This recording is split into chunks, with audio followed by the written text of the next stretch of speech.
Hello दोस्तों, good evening, नमस्कार। आप सभी का एक बार फिर से बहुत बहुत स्वागत है आप सभी के अपने यूट्यूब चैनल परीक्षा की शिक्षा में। आशा करता हूँ काफी अच्छे होंगे। आपकी जो तैयारी है बढ़िया तरीके से चल रही थी। जो बच्चे क्लास में फर्स्ट टाइम है, पहली बार आए हैं, नए हैं, उन सभी को बता दिया जाए हमारे चैनल पर आपकी जो है बीएड प्रवेश परीक्षा 2024 की जो आपकी तैयारी है रेगुलर बेसिस पे करवाई जाती है। जिसे भी तैयारी पूरी करनी है, कंप्लीट करनी है, चैनल को जो है सब्सक्राइब करके हमारे साथ जुड़ जाएंगे। उसके बगल में जो बेल आइकन वाला बटन दिया गया है उसको क्या करेंगे तो ऑन कर लेंगे। क्लास का समय देख लीजिए। जीके जीएस की जो क्लास है सुबह 10 बजे डेली आपको हमारे चैनल पर देखने को मिलती है। रीजनिंग की जो क्लास है आपको दोपहर को 1 बजे देखने को मिलती है। कला वर्ग की जो क्लास है शाम को 4 बजे देखने को मिलती है। और हिंदी की जो क्लास है आपको शाम को 7 बजे हमारे चैनल पर देखने को मिलती है। तो क्लासेस का जो शेड्यूल आप लोग याद करके रखेंगे। इसी टाइम पर क्लासेस से जोड़ना है, अपनी तैयारी को जो है पूरा और कंप्लीट करना चाहते हो, ठीक है। बाकी अगर आपका कोई डाउट है, कोई क्वेश्चन है, कोई क्वेरी है, तो आप हमें आके इंस्टाग्राम पर पूछ सकते हैं। परीक्षा की शिक्षा को इंस्टाग्राम का पेज का जो लिंक है नीचे डिस्क्रिप्शन में मिल जाएगा। बाकी पीडीएफ और नोट्स के लिए हमारे टेलीग्राम का जो चैनल है आप लोग उसको ज्वाइन कर लीजिए। नीचे डिस्क्रिप्शन आ चुका है, इसका भी लिंक मिल जाएगा। यहाँ पे क्या है, डेली बेसिस पर आपको जो क्लास का अपडेट है वो दिया जाता है। जो आपका एग्जाम का अपडेट होगा अभी आपके यहाँ पे दिया जाएगा। तो आप लोग यहाँ से जुड़े गए हैं तो आपका कोई भी अपडेट जो है क्लास के रिगार्डिंग मिस नहीं होगा, ठीक है। तो आप लोग यहाँ से जुड़े हो तो चलें क्लास से स्टार्ट करने से पहले देखिए, जिसने अभी तक क्लास को लाइक नहीं किया, क्लास को एक लाइक कर दें, क्लास को अपने दोस्तों के साथ जो है शेयर कर देंगे। और जिसने अभी तक देखिए चैनल को सब्सक्राइब नहीं किया, चैनल को सब्सक्राइब करके हमारे साथ क्या हो जाएंगे तो जुड़ जाएंगे, ठीक है। तो चलें क्लास स्टार्ट करेंगे। ठीक है, क्वेश्चन को ध्यान से और अच्छे से देखते हुए उत्तर देने की कोशिश करेंगे। सही उत्तर आपका क्या होगा, ठीक है। पहला क्वेश्चन देखते हैं आपका क्या देगा। 51 नंबर से जो आपकी क्लास स्टार्ट हो रही है, ठीक है। 51 नंबर से आपकी क्लास स्टार्ट हो रही है। काव्य में कितने रस माने जाते हैं बताइए। काव्य में जो है कितने रस माने जाते हैं, इसका राइट आंसर क्या हो जाएगा। 6, 7, 9 या 10, बताइए। काव्य में कितने रस माने जाते हैं, इसका राइट आंसर क्या हो जाएगा। तो काव्य में रस माने जाते हैं आपके 9, ठीक है। काव्य में रसों की संख्या आपकी 9 है। अगले क्वेश्चन पढ़े आपका देखेंगे। 52 नंबर क्या दिया गया है। छंद की प्रत्येक पंक्ति को क्या कहा जाता है, क्या कहते हैं बताइए। छंद की प्रत्येक पंक्ति पंक्ति को क्या कहते हैं। वाक्य कहते हैं, चौपाई कहते हैं, चरण कहते हैं या रति कहते हैं। तो छंद की प्रत्येक पंक्ति को आपका देखिए चरण कहा जाता है। जो आपका सी ऑप्शन देगा आपका राइट आंसर होगा, ठीक है। छंद की प्रत्येक पंक्ति को आपका चरण कहा जाता है, ठीक है। अगले क्वेश्चन पढ़ेगा आपका देखें। 53 नंबर बताने की कोशिश करेंगे। 53 पे आपका एड्रेस होगा हो जाएगा। निम्नलिखित में से नैसर्गिक नैसर्गिक का समानार्थी शब्द बताइए, ठीक है। नैसर्गिक का समानार्थी शब्द क्या हो जाएगा। तो नैसर्गिक का समानार्थी शब्द आपका हो जाएगा यहाँ पे प्राकृतिक। जो आपका ए वाला ऑप्शन देगा आपका राइट आंसर होगा, ठीक है। नैसर्गिक का प्राकृतिक समानार्थी शब्द आपका हो जाएगा प्राकृतिक, ठीक है। क्लियर है। चलिए अगला है आपका देखेंगे। 54 नंबर बताने की कोशिश करेंगे। आपका राइट आंसर क्या हो जाएगा। पूछा गया आपका निम्नलिखित में से व्योम व्योम का पर्यायवाची क्या होगा बताइए। व्योम का पर्यायवाची क्या होगा।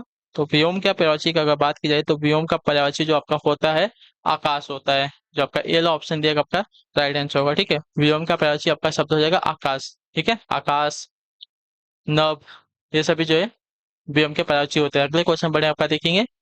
55 नंबर है, बताने की कोशिश करेंगे। 55 पे आपका राइट आंसर हो जाएगा नवीन शब्द का विलोम बताइए, ठीक है। नवीन शब्द का विलोम क्या हो जाएगा। तो देखिए नवीन शब्द के विलोम की अगर बात करेंगे तो नवीन का विलोम आपका यहाँ पे क्या होगा। तो देखिए नवीन का विलोम जो दिया गया यहाँ पे प्राचीन होता है। जो आपका पीला विकल्प देगा आपका यहाँ पे राइट आंसर होगा, ठीक है। क्लियर चुके इसका है। तो नवीन का विलोम शब्द आपका जो दिया गया है प्राचीन हो जाएगा, ठीक। क्लियर।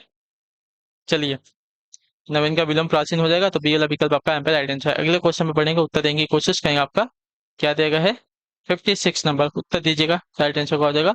आचार्य रामचंद्र शुक्ल कृत हिंदी साहित्य का इतिहास की अधिकांश सामग्री पुस्तका का प्रकाशन के पूर्व हिंद शब्द सागर की भूमिका में छपी थी। इस भूमिका में उसका शीर्षक क्या था। मैंने अभी इसके बारे में आपको पढ़ाया था, ठीक है। तो उस भूमिका का जो शीर्षक था हिंदी साहित्य का विकास था, ठीक है। मैंने इसके बारे में कल की परसों वाली क्लास में आपको ये वाला क्वेश्चन करवाया था, वापस रिपीट हो गया है। तो जो आपका दिया गया बी विकल्प आपका यहाँ पे राइट आंसर होगा, ठीक है। चलिए अगला क्वेश्चन पढ़ेंगे। आपका 57 नंबर बताने की कोशिश करेंगे। आपका राइट आंसर होगा जो धातु या शब्द के अंत में जोड़ा जाता है उसे क्या कहते हैं। जो धातु या शब्द के अंत में जोड़ा जाता है उसे क्या कहते हैं। तो उसको प्रत्यय कहा जाता है। जो आपका दिया गया यहाँ पे ए वाला विकल्प मतलब डी वाला विकल्प आपका यहाँ पे राइट आंसर होगा, ठीक है। और जो धातु या शब्द के स्टार्टिंग में जोड़ा जाता है उसको जो है उपसर्ग कहा जाता है। ये बात भी याद रखिएगा आप लोग। अगला आपका देखेंगे। 58 नंबर बताने की कोशिश करेंगे। आपका राइट आंसर क्या हो जाएगा। क्या देगा निम्नलिखित में से कौन सा जो है शब्द व्यक्तिवाचक संज्ञा है। कौन सा शब्द यहाँ पे जो दिएगा व्यक्तिवाचक संज्ञा हो जाएगा। तो व्यक्तिवाचक संज्ञा शब्द आपका यहाँ पे यमुना हो जाएगा, ठीक है। यमुना क्या है तो एक नदी का नाम है, ठीक है। यमुना जो है नदी का नाम है, तो इसके वजह से क्या हो जाएगा, व्यक्तिवाचक संज्ञा का। गाय, गाय से देखिए पूरी जाति का बोध है तो जातिवाचक। पहाड़ से पूरी जाति का बोध है, जातिवाचक। आम, आम का कोई नाम नहीं है, तो आम जो है पूरी जातिवाचक क्या हो जाएगा, संज्ञा का बोध होगा। ठीक है, तो यमुना जो दिया गया आपका यहाँ पे व्यक्तिवाचक संज्ञा का बोध है। यमुना का एक नदी का नाम है, इसके वजह से आपका ये व्यक्तिवाचक संज्ञा के अंतर्गत आ जाएगा। अगला है आपका 59 नंबर। इनमें से किस इतिहासकार ने सर्वप्रथम रीतिकालीन कवियों के सर्वाधिक परिचयात्मक विवरण दिए, बताइए इसका राइट आंसर क्या हो जाएगा। इनमें से किस इतिहासकार ने सर्वप्रथम जो है रीतिकालीन कवियों के सर्वाधिक परिचयात्मक विवरण दिए हैं, तो इसका राइट आंसर आपका हो जाएगा साथियों मिश्र बंधु ने। जो आपका डी वाला विकल्प देगा आपका राइट आंसर होगा। ठीक है, क्लियर से को। मिश्र बंधु इतिहासकार ने सर्वप्रथम जो है रीतिकालीन कवियों के सर्वाधिक परिचयात्मक विवरण दिए हैं, तो जो आपका दिया गया यहाँ पे डी वाला विकल्प आपका यहाँ पे सही उत्तर है। अगले क्वेश्चन में बढ़े आपका देखेंगे 60 नंबर, बताने की कोशिश करेंगे 60 पे आपका राइट आंसर। ब्रज बोली नाम से जानी जाती है कौन सी, बताइए ब्रज बोली के नाम से कौन सी भाषा जानी जाती है, पंजाबी, मराठी, गुजराती या पुरानी बांग्ला। तो इसका राइट आंसर हो जाएगा पुरानी बांग्ला। ठीक है, ब्रज बोली के नाम से पुरानी बांग्ला जानी जाती है, जो आपका दिया गया यहाँ पे टीला विकल्प आपका राइट आंसर होगा। ठीक है, क्लियर हो इसके बारे में। चलिए अगले क्वेश्चन पढ़ेंगे आपका देखिए 61 नंबर, बताने की कोशिश करेंगे 61 पे राइट आंसर होगा। रहीमन पानी राखिए बिन पानी सब सून में अलंकार कौन सा है, रहीमन पानी रखिए बिन पानी सब सून।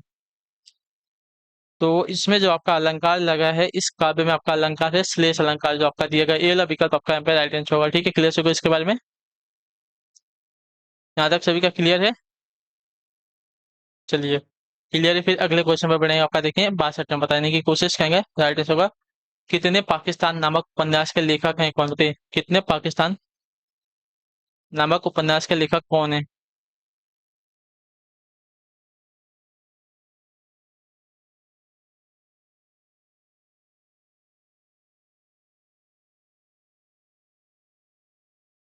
बताइए फटक से, कितने पाकिस्तान नामक उपन्यास के लेखक कौन है, तो इसके लेखक आपके हो जाएंगे साथियों कमलेश्वर, जो आपका दिया गया यहाँ पे बेला विकल्प आपका राइट आंसर होगा। ठीक है, क्लियर होगा इसके बारे में। चलिए क्लियर है, फिर अगले क्वेश्चन में बढ़े आपका देखें क्या है 63 नंबर, 63 नंबर है। राजेंद्र कुमार द्वारा संपादित पुस्तक आलोचना का विवेक किस विधा से संबंधित है, बताइए आलोचना का विवेक जो है राजेंद्र कुमार द्वारा संपादित पुस्तक है, यह जो है किस विधा से संबंधित है, तो इसकी विधा जो दी गई है आपकी आलोचना है। ठीक है, आलोचना है, तो जो आपका सीला विकल्प देगा आपका यहाँ पे राइट आंसर होगा। ठीक है, क्लियर होगा इसके बारे में। चलिए क्लियर है, फिर अगले क्वेश्चन पे बढ़ेंगे, उत्तर देने की कोशिश करेंगे साथियों आपका राइट आंसर होगा। ठीक है, अगला आपका देखेंगे 64 नंबर, क्या देगा भ्रमर गीत के रचयिता कौन थे, भ्रमर गीत के रचयिता कौन है, तो भ्रमर गीत के रचयिता की अगर बात की जाएगी आपके सूरदास जी हो जाएंगे, जो आपका ए वाला विकल्प देगा आपका राइट आंसर। ठीक है, भ्रमर गीत के रचयिता आपके सूरदास जी हैं, तो आपका जो दिया गया ए वाला ऑप्शन आपका यहाँ पे अगला क्वेश्चन 65 नंबर, बताने की कोशिश करेंगे 65 पे आपका राइट आंसर क्या होगा। ईदगाह कहानी के रचनाकार कौन थे, ईदगाह कहानी के रचनाकार कौन से, देखिए ईदगाह कहानी के रचनाकार की अगर बात की जाएगी तो ईदगाह कहानी के रचनाकार आपके हो जाएंगे यहाँ पे प्रेमचंद्र जी, जो आपका दिया गया यहाँ पे ए विकल्प आपका यहाँ पे राइट आंसर होगा। ठीक है, क्लियर होगा इसके बारे में। चलिए ईदगाह कहानी के रचनाकार आपके प्रेमचंद जी हो जाएंगे। क्लियर है ना। अगले क्वेश्चन बढ़ेंगे 66 66 नंबर, बताने की कोशिश करेंगे आपका राइट आंसर निम्नलिखित में से कौन जो है हिंदी पत्रिका है, हिंदी पत्रिका कौन सी, केरल ज्योति, केरल दर्शन, दक्षिण निधि या देश पोषणी। तो केरल ज्योति जो आपका ए वाला ऑप्शन देगा आपका राइट आंसर हो जाएगा। ठीक है, केरल ज्योति जो है हिंदी पत्रिका की है, तो जो आपका दिया गया यहाँ पे ए वाला विकल्प आपका यहाँ पर राइट आंसर। अगले क्वेश्चन बढ़ेंगे, उत्तर देंगे की कोशिश करेंगे आपका 67 बताएंगे की कोशिश करेंगे आपका राइट आंसर।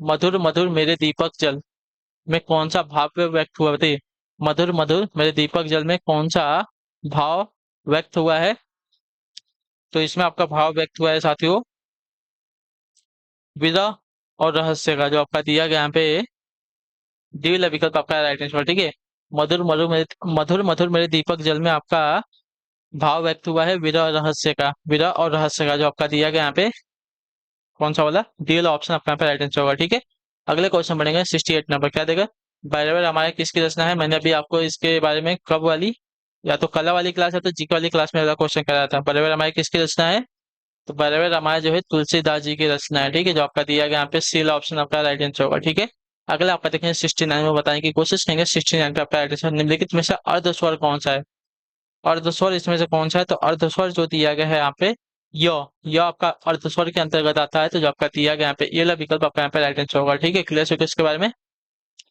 चलिए अगले क्वेश्चन पर बढ़ेंगे, आपका देखेंगे। देखिए अर्धस्वर में आपका यह आ गया, प आपका ओस वाले में आ जाएगा, कछ और ज्ञ ये आपके संयुक्त स्वर हो जाएंगे। ठीक है, संयुक्त व्यंजन हो जाएंगे। अगला है आपका देखेंगे 70 नंबर। हिंदी की मूल उत्पत्ति किससे हुई है, बताइए। लौकिक संस्कृत से, मगधी से, वैदिक संस्कृत से या सौरसेनी अपभ्रंश से। तो हिंदी की मूल उत्पत्ति आपकी यहाँ पे हुई है साथियों, वैदिक संस्कृत से। ठीक है, याद रखिएगा। ठीक है, तो जो आपका दिया गया यहाँ पे सी वाला विकल्प आपका राइट आंसर होगा। ठीक है, हिंदी की मूल उत्पत्ति अगर पूछेगा तो आपका वैदिक संस्कृत, और हिंदी की उत्पत्ति बोलेगा तो सौरसेनी अपभ्रंश से, बात याद रखिएगा। ठीक है, अगर मूल उत्पत्ति की बात करेगा तो आपका याद रखिएगा वैदिक संस्कृत होगा। ठीक है, ये बात की मूल उत्पत्ति हुई है वैदिक संस्कृत से, लेकिन अगर हिंदी की सिर्फ उत्पत्ति पूछेगा तो आपका हुआ है सौरसेनी अपभ्रंश से। ठीक है, चलिए अगले क्वेश्चन पढ़ेंगे, आपका देखेंगे 71 नंबर। हिंदी साहित्य के इतिहास के सर्वप्रथम लेखक का नाम क्या था, बताइए। हिंदी साहित्य के इतिहास के सर्वप्रथम लेखक का नाम क्या है, तो इसका राइट आंसर आपका हो जाएगा साथियों गारसा दी तासी। ठीक है, हिंदी साहित्य के इतिहास के सर्वप्रथम लेखक का नाम का गारसा दत्तासी था। तो आपका दिया गया बी लबिका 71 पे आपका राइट आंसर। अगला क्वेश्चन देखा होगा 72 नंबर, क्या देगा। पद्मावत किसकी रचना है, पद्मावत किसकी रचना है। पद्मावत जो दी गई है आपके यहाँ पे मलिक मोहम्मद जायसी की रचना है, जो आपका दिया गया सी वाला विकल्प आपका राइट आंसर। ठीक है, पद्मावत जो है मलिक मोहम्मद जायसी की रचना है। ठीक, क्लियर हो गया इसके बारे में।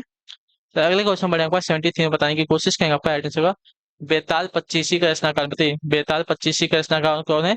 तो बेताल पच्चीसी के रचनाकार की अगर बात की जाए तो बेताल पच्चीसी के रचनाकार आपके हो जाएंगे यहाँ पे सुरती मिश्र। ठीक है, सुरती मिश्र हो जाएंगे, जो आपका दिया गया पच्चीस विकल्प आपका राइट है। बेताल पच्चीसी के रचनाकार आपके सुरती मिश्र जी हो जाएंगे। अगले क्वेश्चन बढ़े आपका देखिए 74 नंबर है, उत्तर देने की कोशिश करेंगे। 74 पे आपका है लहरे व्योम चुमती उठती चपलाए असंख्य नचती। पक्ति जो है जयशंकर प्रसाद की किस रचना का अंश है, बताइए। व्योम लहरे, लहरे व्योम चुमती उठती चपलाए असंख्य नचती। पक्ति जो है जयशंकर प्रसाद की किस रचना का अंश है। तो यह पक्ति जो दी गई है जयशंकर प्रसाद की लहर रचना की है, तो जो आपका दिया गया यहाँ पे ये वाला विकल्प आपका राइट आंसर होगा। ठीक है, क्लियर से इसका व्योम लहरे व्योम चुमती उठती चपलाए असंख्य नचते। ठीक है, व्योम क्या है लहरे, एक मिनट रुकिए, लहरे व्योम चुमटी उठती। ठीक है, लहरे व्योम चुमती उठती चपलाए असंख्य नचती।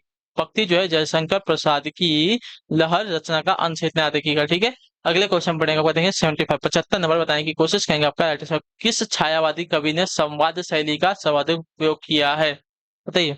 किस छायावाद कवि ने संवाद शैली का जो है अधिक उपयोग किया है, तो आपका राइट आंसर आपको हो जाएगा साथियों। एक मिनट, यहाँ पे थोड़ा सा डाउट हो रहा था ना, तो ये जो है लहर का नहीं है, ये जो है आपका कामायनी का है। थोड़ा सा मुझे यहाँ पे जो है डाउट था, इसकी वजह से मैं यहाँ पे रुका हुआ था। ठीक है, तो लहरे व्योम चुमटी उठती चपलाए असंख्य नचती, ये पक्ति जो है जयशंकर प्रसाद की जो है कामायनी रचना का, याद रखिएगा। ठीक है, क्लियर है, लहर का नहीं है। चलिए, किस छायावाद कवि ने संवाद शैली का सर्वाधिक उपयोग किया है, तो आपका राइट आंसर यहाँ पे हो जाएगा साथियों जयशंकर प्रसाद ने, जो आपका दिया गया ये वाला विकल्प आपका राइट आंसर होगा। ठीक है, क्लियर है। अगले क्वेश्चन बढ़े, आपका देखें 76 नंबर, क्या देगा। दोपहर के बाद के समय को क्या कहा जाता है, बताइए। दोपहर के बाद के समय को क्या कहा जाता है, दोपहर के बाद के समय को कहा जाता है साथियों आपका यहाँ पे क्या, तो अपराह्न, जो आपका दिया गया यहाँ पे बी वाला विकल्प आपका राइट है। दोपहर के बाद को समय को अपराह्न कहते हैं। ठीक है, क्लियर है, तो आपका बी वाला विकल्प दिया गया राइट आंसर होगा। अगले क्वेश्चन पढ़ेंगे 77 77 पे, क्या देगा। बुंदेले हर बोलो के मुंह हमने सुनी कहानी थी, खूब लड़ी मर्दानी हुआ तो झांसी वाली रानी थी। ठीक है, तो ये क्या दिया गया है, इसका क्या बताना है हमको, एक मिनट।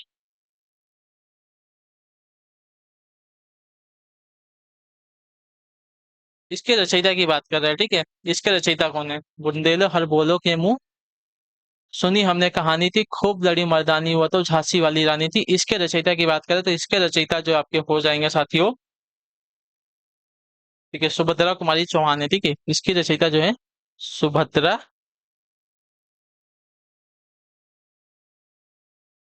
कुमारी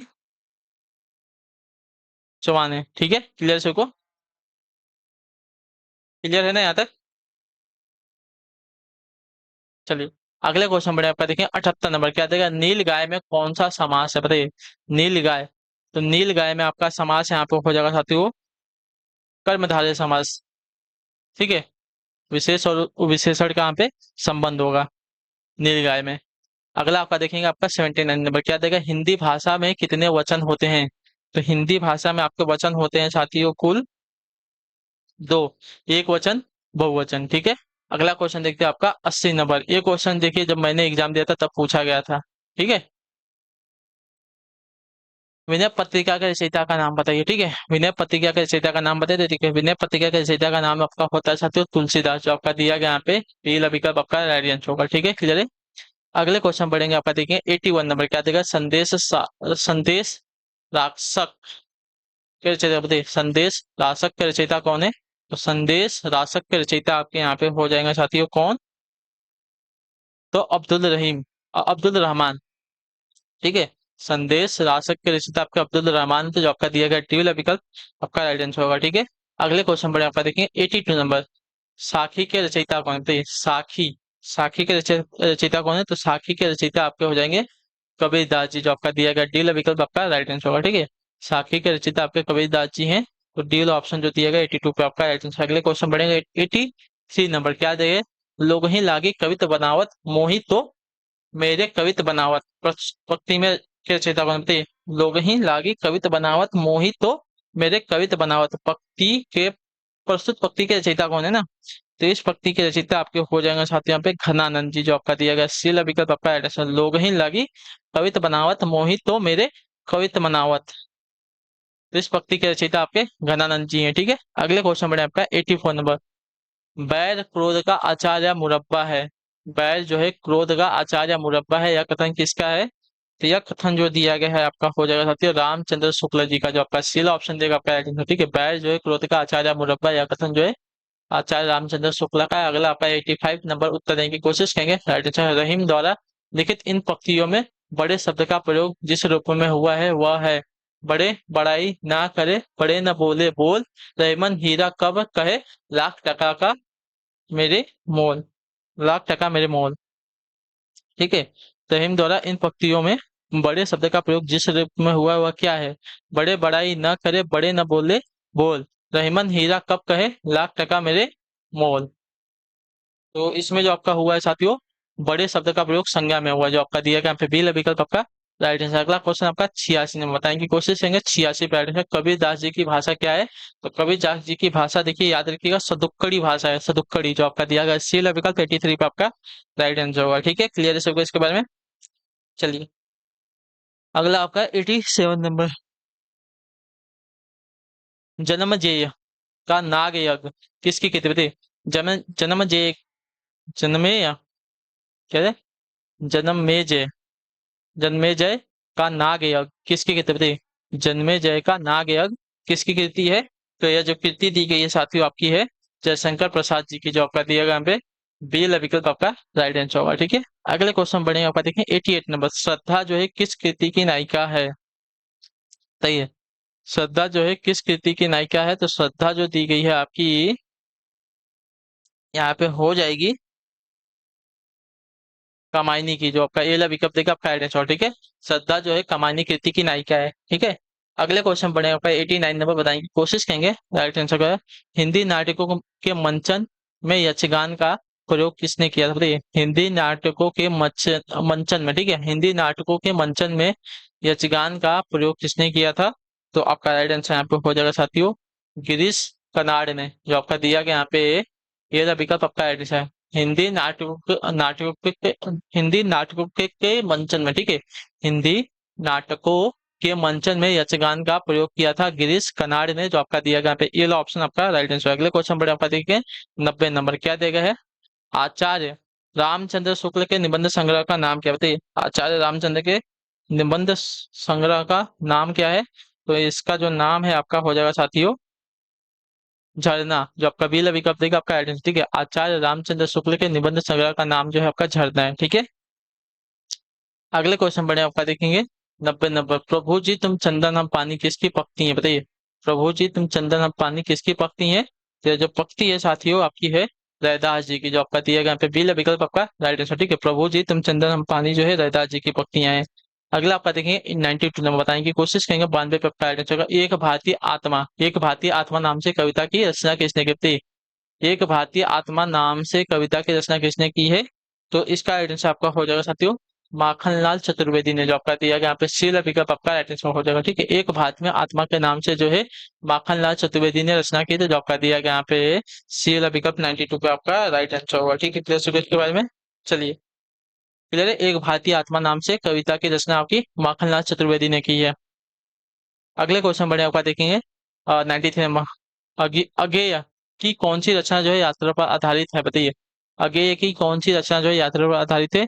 एक बूंद सहसा उछली, आत्मने आत्मने पद, बाबरा अहेरी या जयदोल। तो आपका जो दिया गया है एक बूंद सहसा उछली, एक बूंद सहसा उछली जो है अगेय की रचना यात्रा पर आधारित क्या है, रचना है। तो जो आपका दिया गया यहाँ पे ये वाला विकल्प आपके राइट आंसर हो जाएगा। ठीक है, क्लियर से इसके बारे में क्लियर है। चलिए अगले क्वेश्चन पर आपका देखें 94 नंबर, बताएं कि कोशिश करेंगे 94 पे आपका राइट आंसर। इनमें से कौन जो है भरत मुनि के रस सूत्र का व्याख्याकार है, बताइए। इनमें से कौन जो है भरत मुनि के रस सूत्र का व्याख्याकार है? तो आपका राइट आंसर यहाँ पे हो जाएगा साथियों भट्ट लोलट। भट्ट लोलट जो आपका दिया गया यहाँ पे बी विकल्प आपका राइट आंसर। ठीक है, भट्ट लोलट जो है आपके भरत मुनि के रस सूत्र का व्याख्याकार है। ठीक है, अगला है आपका देखेंगे 95 नंबर, बताएं कि कोशिश करेंगे 95 पे आपका राइट आंसर होगा रहीमन पानी रखिए बिन पानी सब सुन। इसमें कौन सा अलंकार है? मैंने अभी आपको बताया था, इसमें आपका श्लेष अलंकार है। ठीक है, चलिए अगले क्वेश्चन बढ़े आपका देखें 96। कस्तूरी कुंडल बसे निम्न में से किसकी आत्मकथा, बताइए। कस्तूरी कुंडल बसे निम्न में से किसकी आत्मकथा है? तो यह आत्मकथा है आपकी यहाँ पे मैत्रेय पुष्पा की, जो आपका दिया गया यहाँ पे बी विकल्प आपका राइट आंसर होगा। ठीक है, क्लियर। कस्तूरी कुंडल बसे आपकी जो है मैत्री पुष्पा की आत्मकथा है, जो आपका बी विकल्प देगा आपका यहाँ पे राइट आंसर होगा। ठीक, क्लियर।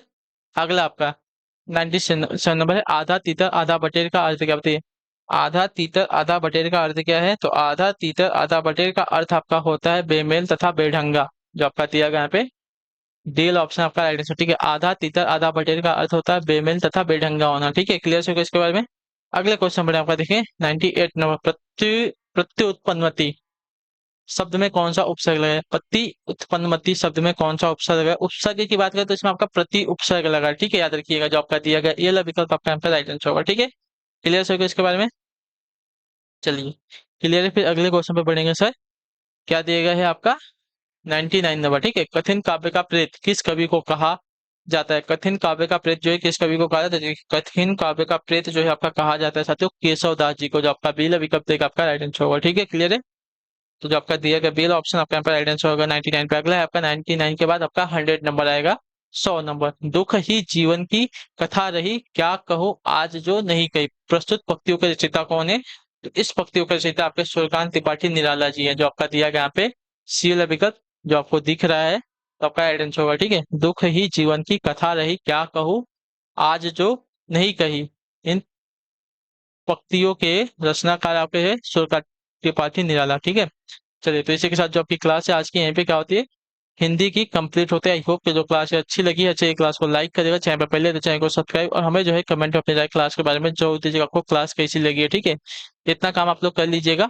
बाकी आप लोगों से हम मिलेंगे आपकी अगली क्लास में, जब भी आपका अगला सेशन होगा उस वाले में। तब तक के लिए आप लोग अपना ख्याल रखेंगे, अपनी तैयारी को जो आप लोग कंटिन्यूअस में रखेंगे, अपनी तैयारी को पूरा करते रहेंगे।